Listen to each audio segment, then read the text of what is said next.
दर्शक महानुभावहरू नमस्कार, तपाईहरुलाई हार्दिक स्वागत गर्न चाहन्छु हाम्रो च्यानल स्मार्ट खबरमा। आज मिति विक्रम सम्वत 2079 साल असार 10 गते शुक्रबार, ईस्वी सम्वत 2022 जुन 24 तारिक। आजका मुख्य समाचार बारेमा जानकारी।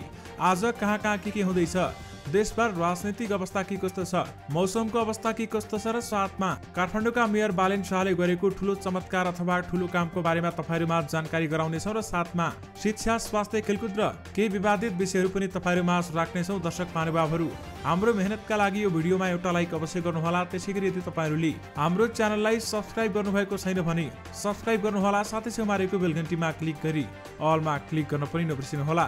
आउनुहोस् दर्शक महानुभावहरू, आजका मुख्य समाचार सुरु गरौं। मुख्य समाचारका शीर्षकहरूबाट।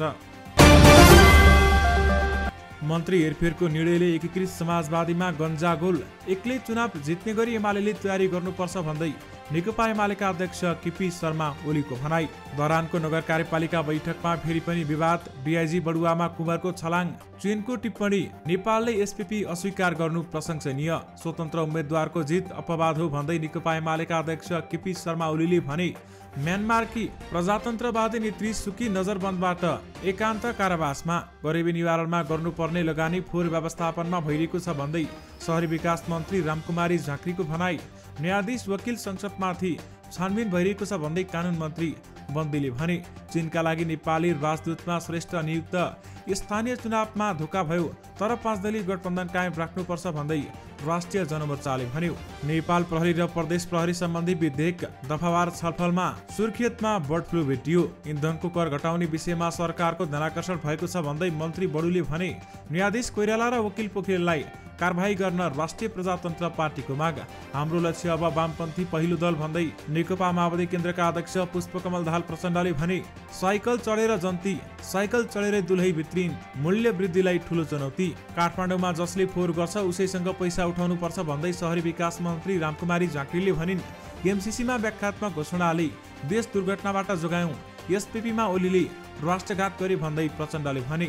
विप्लव नेतृत्व नेकपाका 4 नेताले दिए सामूहिक राजीनामा, चुनाव समेत लड्न नपाउने गरी माग सहित मन्त्री आली विरुद्ध सर्वोच्चमा रिट दायर। बालबालिकाले कोरोना खोप पाए, फेरि बढ्न थाले कोरोना संक्रमित, संसदीय समितिमा प्रेम आली विरुद्ध उजुरी, कारबाही गर्ने समिति कागजमा मात्रै सीमित, कोरोना संक्रमणको जोखिम बढ्यो भन्दै स्वास्थ्य मन्त्रालयको भनाई। काठमाडौँका मेयर बालेन शाहले थाले फेरि ठूलो कामको सुरुवात। अब सुन्नुहोस् पुरा समाचार। संस्कृति, पर्यटन तथा नागरिक उड्डयन मन्त्री प्रेम आलेका अपच्य र अश्लील गाली गलौज सहितको अडियो सार्वजनिक हुनु सामान्य भइसकेको छ।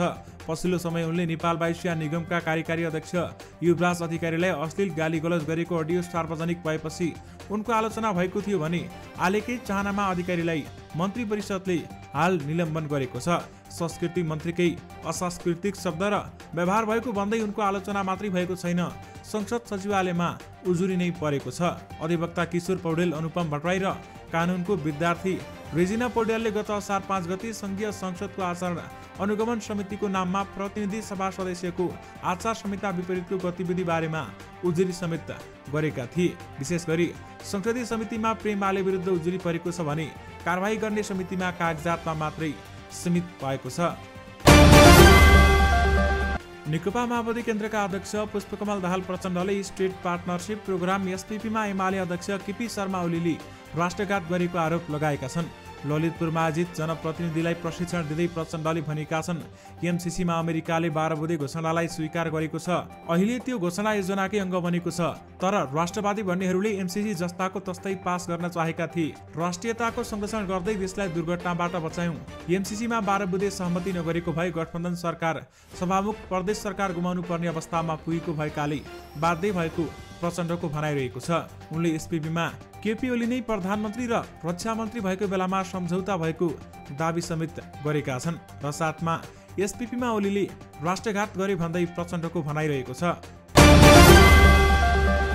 शहरी विकास मन्त्री रामकुमारी झाँक्रीले शहरको फोहोरको समस्या झनै विकराल बन्दै गएको बताएकी छन्। बिहिबार काठमाडौँमा टुकुचा खोलाको फोहोर पानी प्रशोधन केन्द्र शिलान्यास गर्दै मन्त्री झाँक्रीले शहरको फोहोरको समस्या एकजना गरिबको समस्यालाई निवारण गर्ने भन्दा पनि ठूलो रहेको बताएकी छन्। उनले शहरमा फोहोरको समस्या विकराल रहेको भन्दै यसलाई बेलैमा हल गर्नुपर्ने बताइन् भने मन्त्री झाँक्रीले फोहोर गर्नेसँगै रकम उठाएर फोहोरको काम गर्न नसकी पुस्तौसम्मको ऋणको भारी बोकिरहनु पर्ने समेत उहाँले बताउनु भएको छ। राष्ट्रिय प्रजातन्त्र पार्टी राप्रपाले काठमाडौँ जिल्ला अदालतका न्यायाधीश राजकुमार कोइराला र नेपाल बार एसोसिएसनका पूर्व कोषाध्यक्ष एवं कानुन व्यवसायी रुद्र प्रसाद पोखरेललाई कारबाही गर्न माग गरेको छ। कोइराला र पोखरेल बीच घुस लेनदेनको सम्बन्धी अडियो सार्वजनिक भएपछि राष्ट्रिय प्रजातन्त्र पार्टीले न्याय परिषदलाई पत्र लेखेर उनीहरूलाई पदबाट हटाई कारबाही गर्न माग गरेको छ। राप्रपाका एकजना प्रवक्ता ज्ञानेन्द्र शाहीले न्याय परिषदलाई बुझाएको पत्रमा न्यायालय प्रतिको विश्वास र भरोसालाई डगमगाउन नदिई कानुनी राज्यको प्रत्याभूति दिलाउन न्यायाधीश कोइरालालाई आइन्दा कुनै पनि न्यायिक तथा कानुनी कार्यमा संलग्न नहुन पाउने गरी कारबाही गर्न समेत माग गरिएको छ। नेकपा एमालेका अध्यक्ष केपी शर्मा ओलीले स्वतन्त्र उम्मेद्वारले चुनाव जित्नुलाई समग्र सत्यको रूपमा लिन नहुने बताएका छन्। टङ्कप्रसाद आचार्य स्मृति प्रतिष्ठानले बिहिबार काठमाडौँमा आयोजना गरेको कार्यक्रममा अध्यक्ष ओलीले युवाहरू स्वतन्त्र उम्मेद्वार भएर विजयी हुनुलाई अपवादको रूपमा लिनुपर्ने बताएका छन्। उनले भनेका छन्, यो गतिशील दुनियाँ हो, यसलाई समग्र सत्यको रूपमा होइन यो आंशिक सत्यको रूपमा लिनुपर्छ भन्दै उहाँले बताउनु भएको छ। र नेपालमा मुख्य रूपमा एमाले र कांग्रेस दुईवटा राजनैतिक पार्टी रहेको भन्दै उनले उनीहरूले राम्रो काम नगरे अपवादको रूपमा नयाँ शक्तिले जन्म लिने समेत बताएका छन्। साथमा युवा नेता राजनीतिमा आउनु राम्रो भएको समेत नेकपा एमालेका अध्यक्ष केपी शर्मा ओलीले बताउनु भएको छ। अमेरिकाको स्टेट पार्टनरशिप प्रोग्राम एसपीपीलाई अस्वीकार गर्ने नेपाल सरकारको निर्णयलाई चीनले प्रशंसनीय भएको टिप्पणी गरेको छ। चीनको विदेश मन्त्रालयका प्रवक्ता वाङ बेनबिनले नियमित पत्रकार सम्मेलनलाई सम्बोधन गर्ने क्रममा नेपालको एमसीसीमा नरहने निर्णयको प्रशंसा गरेका हुन्। धरान उपमहानगरपालिकाको कार्यपालिका बैठक बिहिबार पनि स्थगित भएको छ। कार्यपालिकाका सदस्यहरूले विनियोजन विधेयकमाथिको छलफल गर्दा विवाद सिर्जना गरेपछि बैठक स्थगित भएको हो। धरान उपमहानगरपालिकामा यसअघि पनि वडा अध्यक्षहरू विरुद्ध नाराबाजी भएको भन्दै नवनिर्वाचित जनप्रतिनिधिको दोस्रो कार्यपालिका बैठक समेत स्थगित भएको छ। कार्यपालिका बैठक स्थगित भएपछि शुक्रबारको नगरसभामा बजेट र विनियोजन विधेयक नै पेश नहुने धरानका मेयर हर्क साम्पाङ राईले सामाजिक सञ्जाल मार्फत बताउनु भएको छ। कार्यपालिका बैठक भाँडिएको भन्दै दुईवटा स्टाटस लेखेर मेयर साम्पाङले भनेका छन्, आजको कार्यपालिकाको बैठक पनि सम्पन्न हुन सकेन। बजेट विनियोजन विधेयक बिना नै नगरसभा गर्नुपर्ने बाध्यता देखियो। जे होस् धरान भन्न चाहिँ छोड्दिन भन्दै उहाँले बताउनु भएको छ। नेपालमा कोरोना भाइरस कोभिड-19 संक्रमणको दोस्रो लहर मत्थर भएपछि पछिल्ला 3-4 दिन यता संक्रमितको संख्या बढेको छ। स्वास्थ्य तथा जनसङ्ख्या मन्त्रालयका अनुसार गएको 24 घण्टामा 2494 जनामा कोरोना परीक्षण गर्दा 49 जनामा कोरोना संक्रमण पुष्टि भएको छ भने यस्तै बुधबार 31 जनामा कोरोना संक्रमण पुष्टि भएको थियो भने 7 गते 19 जना संक्रमित भएका थिए। 6 गते 28 संक्रमित हुँदा 5 गते 23 जना संक्रमित भएको मन्त्रालयले जनाएको छ। यस्तै छिमेकी राष्ट्र भारतमा दिन प्रतिदिन संक्रमितको संख्या बढ्दा नेपालमा संक्रमणको जोखिम उच्च रहेको जनस्वास्थ्य विज्ञहरूले बताउँदै आएका छन्। विशेष गरी नेपालमा कोरोना भाइरसको जोखिम बढ्न थालेको छ। दर्शक महानुभावहरू, काठमाडौँका मेयर बालेन शाहले ठूला कामहरू फेरि गर्न थालेका छन्। दर्शक महानुभावहरू, काठमाडौँमा जैविक र अजैविक फोहोर छुट्याएर राख्न उहाँले पहिले नै सुझाव दिइसक्नु भएको छ र सम्पूर्ण नगरवासीहरूसँग उहाँले आग्रह पनि गर्नुभएको छ। कोहिने र नकोहिने वस्तुहरू छुट्याएर राख्नुहोस्, त्यसपछि हामीलाई फोहोर उठाउन पनि सजिलो हुन्छ भन्दै बालेन शाहले पहिले नै आग्रह गर्नुभएको थियो। फोहोरहरू छुट्याएर राख्दा सजिलो हुने र कोहिने फोहोर लिन आउँदा कोहिने फोहोर लिएर मात्र गाडी जाने बताइएको छ भने त्यसै गरी नकोहिने फोहोर लिन आउँदा नकोहिने फोहोरलाई मात्र गाडीमा राखेर लिने काठमाडौँ महानगरपालिकाका मेयर बालेन शाहले बताउनु भएको छ। दर्शक महानुभावहरू, यस बारेमा थप केही जानकारी र बालेन शाहका आगामी आयोजना बारेमा थप केही जानकारी हामी तपाईहरुमा पक्कै पनि लिएर आउने नै छौं। दर्शक महानुभावहरू, पत्रकारिताबाट चर्चामा आएका रवि लामिछाने राजनीतिमा उत्रिएका छन्। यस बारेमा तपाईहरु अवगत नै हुनुहुन्छ होला। दर्शक महानुभावहरू, रवि लामिछानेले केही दिन अगाडि राष्ट्रिय स्वतन्त्र पार्टी घोषणा गरेका थिए। उक्त पार्टी घोषणा गर्ने बित्तिकै उनी निर्वाचन आयोग पनि पुगेका थिए भने निर्वाचन आयोगमा उनको पार्टीलाई अहिले दर्ता गर्न दिएको छैन। त्यसमा स्वतन्त्र भन्ने शब्द आएका कारण स्वतन्त्र शब्दले अन्योलता सृजना गर्ने भन्दै रवि लामिछानेलाई पार्टी दर्ता गर्न भनी दिएको छैन। रवि लामिछानेले पार्टी दर्ता गरिसकेपछि कयौं कार्यकर्ता तथा नेताहरू समेत रवि लामिछानेको पछाडि परेका छन्। दर्शक महानुभावहरू, यस बारेमा रवि लामिछानेले केही पनि बोलेका छैनन्। यस बारेमा थप केही जानकारी हामी तपाईहरुमा पक्कै पनि लिएर आउने नै छौं। नेकपा माओवादी केन्द्रका अध्यक्ष पुष्पकमल दाहाल प्रचण्डले आउने चुनावमा वामपन्थीको पहिलो पार्टी सम्भावना रहेको बताएका छन्। देशको दोस्रो र वामपन्थीको पहिलो पार्टी बने देशको बागडोर आफूहरूको हातमा आउने उनले बताएका छन् र स्थानीय तहमा निर्वाचित स्थानीय जनप्रतिनिधिहरूलाई प्रशिक्षण दिँदै प्रचण्डले स्थानीय चुनावमै देशको दोस्रो र वामपन्थीमा पार्टी बन्ने सम्भावना फुत्किएको बताएका छन्। प्रदेश र प्रतिनिधि सभा निर्वाचनमा लेफ्टको पहिलो हुने झन्ठुलो सम्भावना छ र उनले अघि भनेका छन्, भयो भने देशको बागडोर हाम्रो हातमा आउँछ। महत्त्वपूर्ण र नेतृत्वदायी भूमिका खेल्ने सम्भावना छ। यसका लागि हामी सबैले मेहनत गर्नुपर्छ भन्दै प्रचण्डले बताउनु भएको हो। उद्योग वाणिज्य तथा आपूर्ति मन्त्री दिलेन्द्र प्रसाद बडुले पछिल्लो समय पेट्रोलियम पदार्थमा वृद्धि गरिएको मूल्य घटाउने संकेत गरेका छन्। करका दरहरूमा समायोजन गरेर भए पनि पेट्रोलियम पदार्थको मूल्य समायोजन गर्नुपर्ने विषय संसदमा उठेको र सरकारको ध्यानाकर्षण भएको उल्लेख गर्दै मन्त्री बडुले सरकार सही अनुसार अघि बढ्न सक्ने उहाँले बताउनु भएको हो।